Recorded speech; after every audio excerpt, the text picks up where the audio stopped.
வணக்கம். கொழும்பிலிருந்து வெளியாகும் மும்மொழி பத்திரிகைகளை பிரசுரமாகியுள்ள செய்திகளை தரும் பத்திரிகை கண்ணோட்டம் நிகழ்ச்சியூடாக இணைந்திருக்கின்றோம்.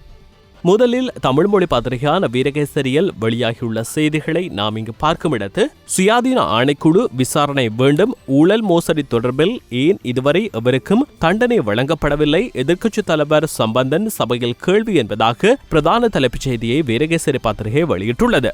சாகும் வரையிலான உண்ணாவிரதம் 2வது நாளாகவும் முன்னெடுப்பு, செல்வம் எம்பி உட்பட பல அரசியல்வாதிகளும் பங்கேற்பு என்பதாக இங்கு மற்றும் ஒரு செய்தியையும் வீரகேசரி பத்திரிகை தனது முதல் பக்கத்தில் வெளியிட்டுள்ளது. 7 மாத கர்ப்பிணி பெண் கொடூர கொலை, ஊர்காவத்துறையில் சம்பவம், சந்தேகத்தில் 2 போலீசாரால் கைது என்பதாக இங்கு செய்தியொன்றும் வெளியிடப்பட்டுள்ளது.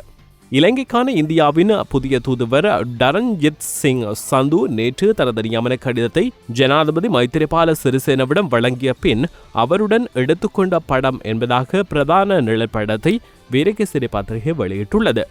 பிரதமர் ரணில் பதவியிலிருந்து உடனடியாக விலக வேண்டும், சபையில் ஜேவிபி தலைவர் அனுர குமார திசாநாயக்க கோரிக்கை என்பதாக இங்கு செய்தி ஒன்று பிரசுரிக்கப்பட்டுள்ளது. முன்னைய ஆட்சி மோசடிகளுக்கும் ஆணைக்குழு விசாரணை வேண்டும், அமைச்சர் கபீர் ஹாசிம் வலியுறுத்தல் என்பதாக இங்கு செய்தி ஒன்றும் பிரசுரிக்கப்பட்டுள்ளது. விமலுக்கு பிணை நிராகரிப்பு, 7 வரை விளக்கமறியல், குற்றச்சாட்டுகளுக்கு சாட்சியம் உள்ளதாக நீதவான் அறிவிப்பு என்பதாகவும் இங்கு செய்தியொன்றும் வெளியிடப்பட்டுள்ளது. உயிருக்கு ஆபத்து ஏற்பட்டால் ஆதரவை விலக்கிக் கொள்ள நேரிடும் என்பதாக இங்கு செய்தியொன்றும் பிரசுரிக்கப்பட்டுள்ளது. தமிழ் தேசிய கூட்டமைப்பின் வன்னி மாவட்ட நாடாளுமன்ற உறுப்பினர் சிவசக்தி ஆனந்தனின் நிலப்படத்துடன் அந்த செய்தி இங்கு வெளியிடப்பட்டுள்ளது. திருமலை எண்ணெய் குதம் பலாலி விமான நிலையம் இந்தியாவுக்கு வழங்க அரசாங்கம் நடவடிக்கை என்பதாக கூட்டு எதிர்க்கட்சியின் உறுப்பினரும் முன்னாள் வெளிவிவகார அமைச்சருமான ஜிஎல் பீரிஸின் நிலப்படத்துடன் அந்த செய்தி இங்கு வெளியிடப்பட்டுள்ளது. முதுகெலும்பிருந்தால் அலோசியஸை கைது செய்வோம் என கூறுங்கள், சபையில் ஆளும் தரப்புக்கு சவால் விடுத்தார் நாமல் எம்பி என்பதாக இங்கு செய்தியொன்று பிரசுரிக்கப்பட்டுள்ளது. மத்திய வங்கியின் பிணைமுறி விவகாரம் தொடர்பில் சுயாதீன விசாரணை ஆணைக்குழுவினூடாக விசாரணை செய்யப்பட வேண்டும் என சுட்டிக்காட்டிய எதிர்க்கட்சித் தலைவரும் தமிழ் தேசிய கூட்டமைப்பின் தலைவருமான சம்பந்தன், உண்மைகள் வெளிப்படுத்தப்பட்டு குற்றவாளிகளுக்கு உரிய தண்டனை வழங்கப்பட வேண்டும் எனவும் வலியுறுத்தினார். பாராளுமன்றத்தில் நேற்று செவ்வாய்க்கிழமை மத்திய வங்கியின் பிணைமுறி விவகாரம் மற்றும் அரச பொறுப்பு முயற்சிகள் பற்றிய பாராளுமன்ற குழுவின் விசாரணை அறிக்கை தொடர்பான சபை ஒத்திவைப்பு வேளை பிரேரணை மீதான விவாதத்தில் உரையாற்றும் போதே அவர் மேற்கண்டவாறு தெரிவித்தார் என்று அந்த செய்தி தொடர்ந்து செல்கின்றது. அடுத்ததாக தினக்குரல் பத்திரிகையில் வெளியாகியுள்ள செய்திகளை நாம் இங்கு பார்க்கும் இடத்து, விசாரணையை தடுப்பது பிரதமரே என்று பிரதான தலைப்புச் செய்தியை தினக்குரல் பத்திரிகை வெளியிட்டுள்ளது. ஜேவிபியின் தலைவர் அனுரகுமார திசாநாயக்கவின் நிலப்படத்துடன் அந்த செய்தி இங்கு வெளியிடப்பட்டுள்ளது. தண்டனை வழங்குவதற்குரிய நடவடிக்கைக்கான பொறுப்பை சபாநாயகர் எடுக்க வேண்டும் எனவும், பெர்பச்சுவல் ட்ரெஸரிஸ் நிறுவனத்துக்கு 13,000 மில்லியன் ரூபாய் லாபம், அரசுக்கு 1,674 மில்லியன் ரூபாவுக்கு மேல் நட்டம் என்பதாக சபையில் அனுரகுமார திசாநாயக்க தெரிவித்துள்ளார் என்று அந்த செய்தியில் மேலும் குறிப்பிடப்பட்டுள்ளது. லசந்தவை கொன்றது யாரென தெரியும் மஹிந்த கூறுகின்றார் என்று இங்கு செய்தியொன்றும் பிரசுரிக்கப்பட்டுள்ளது. எவரும் தப்பிக்கக்கூடாது, தண்டனை வழங்க வேண்டும், சம்பந்தன் வலியுறுத்து என்பதாக இங்கு செய்தியொன்றும் வெளியிடப்பட்டுள்ளது. உண்ணாவிரதிகளுக்கு ஆபத்து ஏற்பட்டால் அரசுக்கான ஆதரவை கூட்டமைப்பு விலக்கும் என்பதாக இங்கு செய்தியொன்றும் பிரசுரிக்கப்பட்டுள்ளது. நாம் ஏற்கனவே பார்த்த செய்தியாகவே அந்த செய்தி இங்கு அமைந்திருக்கின்றது. தமிழ் தேசிய கூட்டமைப்பின் நாடாளுமன்ற உறுப்பினர் சிவசக்தி ஆனந்தன் நிலப்படத்துடன் அந்த செய்தி இங்கு வெளியிடப்பட்டுள்ளது. மகேந்திரன் எம்முடன் இல்லை என்று இங்கு செய்தியொன்றும் பிரசுரிக்கப்பட்டுள்ளது. நிதியமைச்சர் ரவி கருணாநாயக்க இந்த கருத்தை வெளியிட்டுள்ளதாகவும் அந்த செய்தியில் மேலும் சுட்டிக்காட்டப்பட்டுள்ளது. வீடு புகுந்து தாக்கியவர்களால் கர்ப்பிணி பெண் பலி, யாழ்ப்பாணத்தில் கொடூரம் என்பதாக இங்கு செய்தியொன்றும் பிரசுரிக்கப்பட்டுள்ளது. ரவிராஜ் கொலை வழக்கு தீர்ப்பு தள்ளுபடி செய்யப்பட்ட மனு விசாரணைக்கு ஏற்பு என்பதாகவும் இங்கு செய்தியொன்றும் பிரசுரிக்கப்பட்டுள்ளது. மஹிந்த தரப்பில் ராஜாங்க அமைச்சர் என்று இங்கு செய்தியொன்றும் வெளியிடப்பட்டுள்ளது. முன்னாள் பிரதியமைச்சர் பிரியங்கர ஜெயரத்னவின் நிழற்படத்துடன் அந்த செய்தி இங்கு வெளியிடப்பட்டுள்ளது. ஜனாதிபதிக்கு விருது என்பதாக இங்கு செய்தி ஒன்றும் வெளியாகியுள்ளது. ஊடகவியலாளர் படுகொலை, அரசு மீதான நம்பிக்கை வேகமாக மறைகின்றது என்று இங்கு செய்தி ஒன்றையும் தினக்குரல் பத்திரிகை தனது முதல் பக்கத்தில் வெளியிட்டுள்ளது. தமிழ் மொழி பத்திரிகைகளில் இறுதியாக சுடரொளியில் வெளியாகியுள்ள செய்திகளை நாம் இங்கு பார்க்கும் இடத்து, மத்திய வங்கி பிணைமுறி விவகாரம், குற்றவாளிகளுக்கு தகுந்த தண்டனை உடன் தேவை, நாடாளுமன்றத்தில் எதிர்க்கட்சித் தலைவர் வலியுறுத்து, ஊழல் மோசடிகளுக்கு முடிவு கட்டுமாறும் அழுத்தம் என்பதாக பிரதான தலைப்புச் செய்தியை சுடரொளி பத்திரிகை வெளியிட்டுள்ளது. சபாநாயகர் களத்தில் இறங்க வேண்டும், பிரதமர் மீது நம்பிக்கை இல்லை என்கிறது ஜேவிபி என்பதாக நாம் ஏற்கனவே பார்த்த செய்தியை சுடரொளி பத்திரிகையும் வெளியிட்டுள்ளது. குற்றச்சாட்டுகள் நிரூபிக்கப்படின் சொத்துக்கள் அரசுடைமையாக்கப்படும் என்று இங்கு செய்தி ஒன்றும் பிரசுரிக்கப்பட்டுள்ளது. கடற்றொழில் அமைச்சர் மஹிந்த அமரவீரவ நிலப்படத்துடன் அந்த செய்தி இங்கு வெளியிடப்பட்டுள்ளது.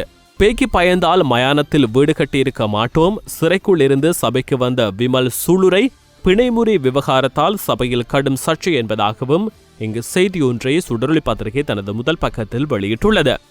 குற்றவாளிகளை பாதுகாக்கும் நோக்கம் அரசுக்கு கிடையாது, சட்டமா அதிபர் திணைக்களத்தின் சிபார்சின் பிரகாரம் நடவடிக்கையாம் என்று அமைச்சர் லக்ஷ்மண் கிரியலவின் நிலப்படத்துடன் இங்கு செய்தி ஒன்றும் வெளியிடப்பட்டுள்ளது. விமலின் மறியல் பிப்ரவரி 7 வரை நீடிப்பு என்பதாக நாம் ஏற்கனவே பார்த்த செய்தியை சுடரொளி பத்திரிகையும் தனது முதல் பக்கத்தில் வெளியிட்டுள்ளது. கற்பிணி பெண் வெட்டிக்கொலை ஒரு காவல்துறையில் கொடூரம் என்று நாம் ஏற்கனவே பார்த்த செய்தியை சுடரொளி பத்திரிகையும் பிரசுரித்துள்ளது. 2வது நாளாகவும் தொடரும் உண்ணாவிரதம் கொட்டும் மழைக்கு மத்தியிலும் என்று இங்கு மற்றும் ஒரு செய்தியையும் சுடரொளி பத்திரிகை வெளியிட்டுள்ளது.